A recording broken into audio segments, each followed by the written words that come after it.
Hi friends, இன்னைக்கு பாத்தீங்கன்னா தாம்பரத்தை நம்மளால முடிஞ்ச அளவுக்கு வீடியோ ஷூட் பண்ணிருக்கோம். பிடிச்சிருந்தா லைக் பண்ணி ஷேர் பண்ணுங்க. அது மட்டும் இல்லாம தாம்பரத்தை நிறைய பேர் கமெண்ட்ல கேட்டிருந்தீங்க, அதுக்காக தாம்பரம் வீடியோ உங்க ஊரையும் கமெண்ட்ல பண்ணுங்க. உங்க ஊருக்கு நாங்க வந்து vlog பண்ணோம். வாங்க இப்ப வீடியோ பார்க்கலாம்.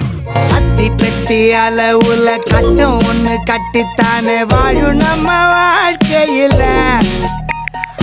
இன்பம் வரும் துன்பம் வரும் காதல் வரும் காணம் வரும் எப்பொழுதும் கவலை இல்ல. காலத்தான வாரி விட்டு நாங்க மேல ஏற மாட்டோம் கோடிக்கு தாசப்பட்டு. காசு கையில் வந்துட்டாலும் கஷ்டத்துல வாழ்ந்துட்டாலும் போக மாட்டோம் மண்ணை விட்டு.